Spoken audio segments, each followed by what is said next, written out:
In terms of automation, if I talk about in retail side, let's say earlier we used to drive our day-to-day business communication through emails and all the communications. But now we adopted PLM.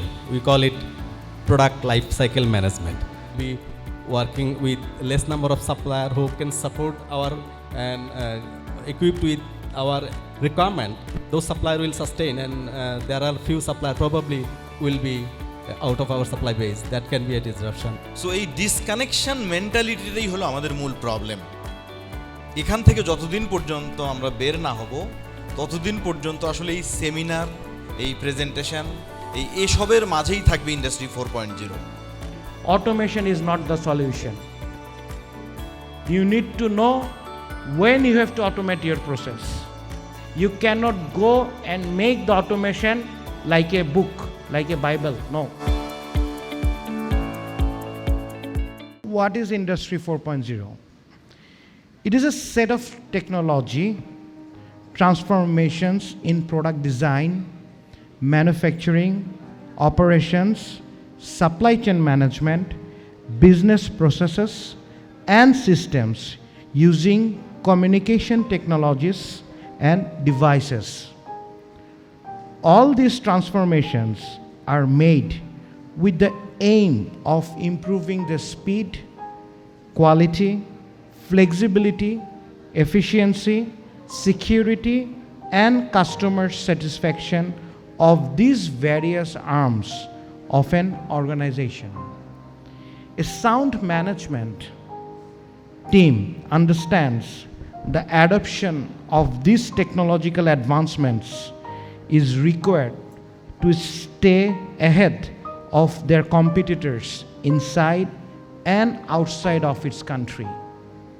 While the initial cost of deploying the new technology solutions can be relatively higher, a mature management realizes that in the long run, the cost of falling behind in competition and loss of business is far greater than the initial capital deployment.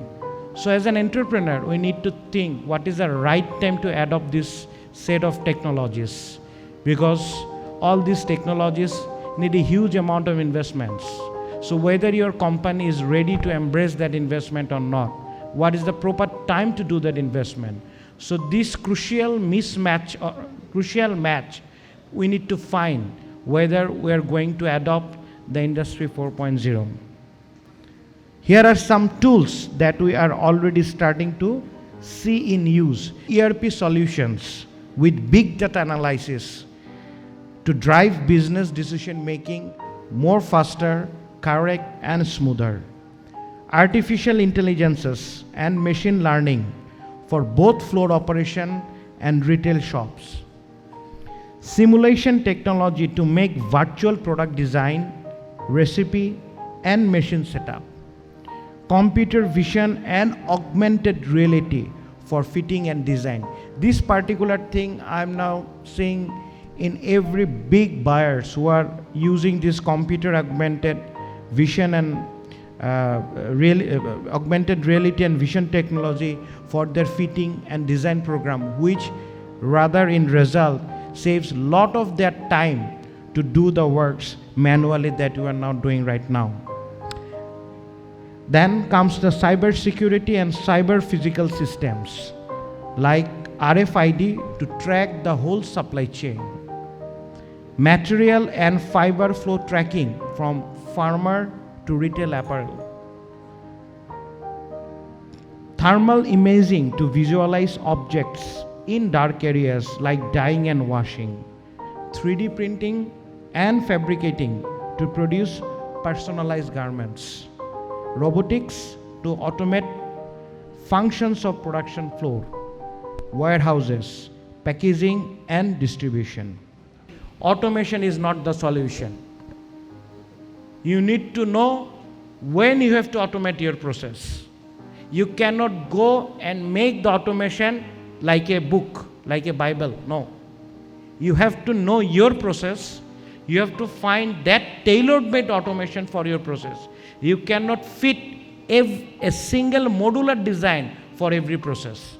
So for us, this is the most challenging thing. I know many companies in Bangladesh who failed in ERP. They are a tailor-made ERP. They come up with the whole ERP system. They put the ERP system in your across your company, and in 15 days the whole system collapsed. Why? Because no one is trained. That ERP system is far, far away than my existing system. My people are being trained with this existing system for last 15 years. And you just come and next day you are giving them a system, they don't know anything, then it makes a chaotic mess. It's a total disaster. So what I'm trying to say, for any automation, you have to have a good, pre-feasibility and pre-preparation time. Why do you know what you have to achieve? But before that, you train your employees who will embrace and who will adopt the automation in the process. In terms of automation, if I talk about in retail side, let's say earlier we used to drive our day-to-day business communication through emails and all the communications. But now we adopted PLM. We call it product life cycle management. From product design to delivery, all the information has been captured by the PLM. So it has been giving us a better position to quick response and to get the relevant information wherever we need it. We are moving towards, I start from the designing part. So earlier business used to be running with, like, first of all product design, and then we used to make 2D pattern, and then we used to make the samples. So now we are moving towards 3D sample, right? So now after getting the design pack in PLM, and supplier can download the pattern from there, and then first we are asking not the physical sample, we are asking for digital sample. So from the digital sample, then we review those sample, and if we have any inputs, and we give it back to the supplier, and then we are asking them to go for a first physical sample. We working with less number of supplier who can support our and equipped with our requirement. Those supplier will sustain, and there are few supplier probably will be out of our supply base. That can be a disruption. সবচেয়ে বড় challenge ছিল হলো square ফ্যাশনে গিয়ে সবার মেন্টালিটির ভিতরে আসলে প্রথম ঢুকানো। উনি আমাদেরকে হেল্প করেছিলেন, উনি চাচ্ছিলেন ঢুকাতে, কিন্তু ওনার টিম মেম্বাররাই কেউই এটাকে অ্যাডপ্ট করতে চাচ্ছিলেন না। ওনারা পুরাতন দিনের যে সিস্টেমগুলো আছে এটাতেই করে অভ্যস্ত, এটাই তাদের কমফোর্ট, এটাই তাদের ভালো লাগে। ওনারা এইভাবেই ডিসকানেক্টেড ওয়েতে কাজ করতেই বেশি অভ্যস্ত। সো এই ডিসকানেকশন মেন্টালিটিটাই হলো আমাদের মূল প্রবলেম। এখান থেকে যতদিন পর্যন্ত আমরা বের না হব, ততদিন পর্যন্ত আসলে এই সেমিনার, এই প্রেজেন্টেশন, এসবের মাঝেই থাকবে ইন্ডাস্ট্রি 4.0। আমি প্রত্যেকটা সেমিনারে গিয়ে একটা কথা বলি যে আমরা বাংলাদেশ এখন পর্যন্ত আমরা ইন্ডাস্ট্রি 2.5-এ এসে থমকে দাঁড়িয়েছি গত 10 বছর। এই 2.5 থেকে 3 হতে হবে। 3 যদি হয়, মানে 3 তলা যদি গাঁথা হয়, তাহলেই 4 তলা গাঁথা যাবে। এটাই আমার এক্সপিরিয়েন্স বাংলাদেশ মার্কেটে। আমি জাস্ট একটা ইস্যুর কারণে, লাইক একটা বেলক্রো বদার করছিলাম আমার কাস্টমারকে যে নেকে স্ক্র্যাচ পড়ে যায়, কারণ আমি একটা ইনোভেশন এনেছিলাম যে ইজি ক্লোজ আর কি, যে বাটনের পরিবর্তে বাচ্চাদের শার্টের মধ্যে একটা বেলক্রো দিয়ে দিলে তারা স্কুলে যাওয়ার আগে জাস্ট চাপ দিয়ে লাগাই দেয়, এটা বাটন লাগানোর যন্ত্রণাটা থাকে না। কিন্তু বেলক্রোটা কাটে ম্যানুয়ালি, তারা একটু রাফ এজ থেকে গেলে গলাতে ক্র্যাচ পড়ে, এটা একটা কমপ্লেন। তো আমি বললাম যে তুমি বেলক্রো মেশিন অ্যাডাপ্ট করো। ইনিশিয়ালি প্রথমবার করে নাই, এবছর যখন কমপ্লেন আসছে আমি সিরিয়াসলি ধরছি যে এইটা তোমার অটোমেটিক মেশিন আছে, আমি মডেল সহ দিয়ে দিয়েছি, এটা নিয়ে আসো। তারপরে তো 1.5 লাখ টাকা খরচ হয়েছে মেশিনটা আনতে। তো এবার ফ্যাক্টরি ভিজিটে গেলাম, যাওয়ার পরে বললাম যে মেশিন কেমন পারফর্ম করছে? স্যার ভালো। অপারেটর কয়জন কমছে? কয় স্যার 3 জন। মেশিনের দাম কত? 1.5 লাখ। তাহলে কদিন লাগবে এটা return on investment? Less than a year. তো লেস দেন এ ইয়ার আমার একটা মেশিন যদি রিটার্ন দিয়ে দেয়, তাহলে আমরা এই টেকনোলজিতে যাব না কেন? বাট এটা যাওয়ার জন্য আমাকে ইনফ্লুয়েন্স করতে হচ্ছে। আপনার এক্সাম্পল ইজ ইম্পর্টেন্ট। আপনাদের কাছ থেকে যখন রিকোয়ারমেন্টসগুলো আসে, then people take it. Nasimul Gani ভাইরা যদি আমাদেরকে বাধ্য করেন যে পিএলএম থেকে আপনার ডেটা ডাউনলোড করতেই হবে, তখন আমরা ওই কাজটা করি। ওনারা এমএনএস থেকে যদি বলে দেন যে without 3D sampling I will not approve your sample, তাহলে আমরা প্রত্যেকটা ফ্যাক্টরি বাধ্য হব। এবং আমরা এখন খেয়াল করে দেখেন 3Dর নামে ম্যাক্সিমাম ফ্যাক্টরি জাস্ট কার্টুনিং করছি। একটা 3D স্যাম্পল রেন্ডারিং করতে যে পিসিটার দরকার হয় তার দাম মিনিমাম 5 লক্ষ টাকা। আমরা 1 লাখ টাকা দামি পিসি দিয়ে জাস্ট একটা কার্টুন তৈরি করার চেষ্টা করছি, যেটা ঘোরে শুধু, আর কিছুই না।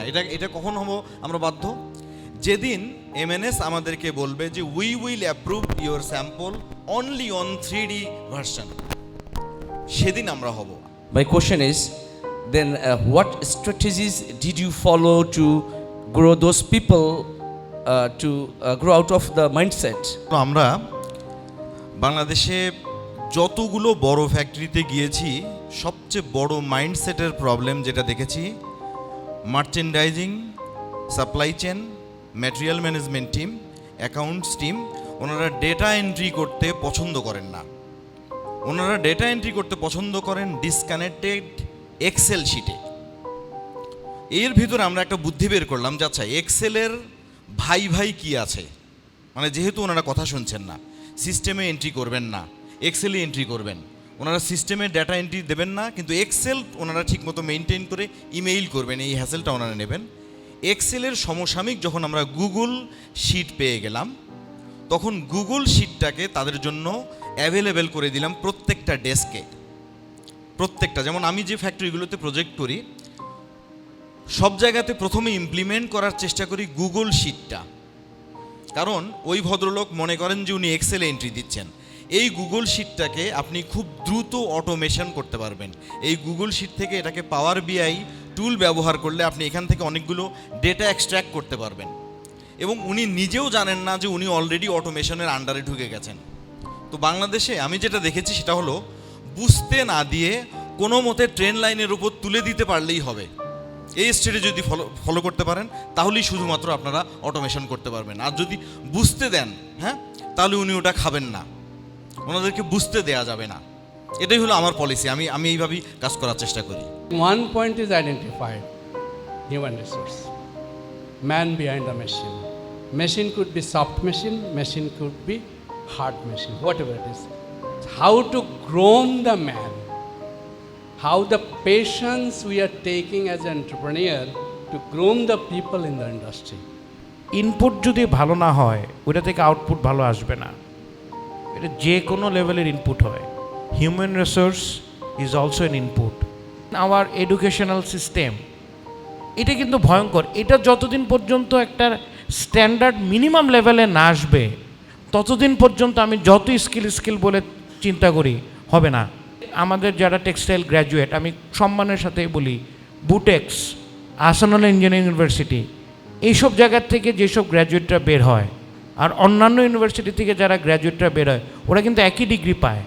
কিন্তু স্কিল লেভেলে যখন আমরা ইন্টারভিউ নিই বা ভাইবা নেই, তখন কিন্তু কিছুটা ফারাক দেখা পড়ে। সো আপনার supply of human resource that you are getting from your universities is not uniform. There is a big deviation in the standards, and which is actually giving the subsequent result. আমি যখন marks and Spencer থেকে আমরা একটা project হাতে নিয়েছিলাম যে ethical model factory বানাবো। ওই ফ্যাক্টরিগুলোতে আমরা আমাদের পক্ষ থেকে ইনভেস্ট করেছিলাম জিএসডি সফটওয়্যারের উপরে। হ্যাঁ, তো জিএসডি সফটওয়্যার আমরা ফ্রি দিয়েছি ফ্যাক্টরিকে আমাদের ইনভেস্টমেন্ট থেকে। এবং ওখানে মোটো ছিল যে লিভিং ওয়েজেস পে করা সাপ্লায়ারদেরকে, ওয়ার্কারদেরকে। তার মানে তারা এখন যা পাচ্ছে তার চেয়ে একটু হায়ার প্যাকেজ দেওয়া যায় কি না, রাইট? তো পরে আমাদের কিছু ফ্যাক্টরিতে আমরা প্রথমে ইনভেস্টিগেশন করেছি যে তাদের এক্সিস্টিং এফিসিয়েন্সি লেভেলটা কী আছে। এবং সারপ্রাইজিংলি আমাদের one of the best factory, যারা quality is fantastic, delivery on time, তারা চিন্তা করেছিল তাদের এফিসিয়েন্সি রাফলি 60%-এর কাছাকাছি হবে। কিন্তু ইন রিয়েলিটি আমাদের কনসালটেন্ট যখন ফিগারগুলো বের করলো, they were like 33% efficiency, one of the top factory আমাদের, রাইট?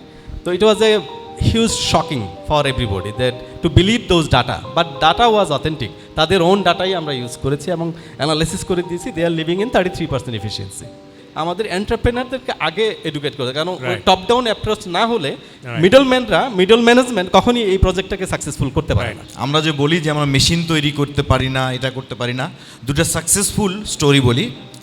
আপনারা গ্যাপের ওয়েবসাইটে যাবেন, গ্যাপের ওয়েবসাইটে গিয়ে ফুললি আপনার সাইজের যে ড্রেসটা আপনি চুজ করতে পারবেন, it is made from Bangladesh team.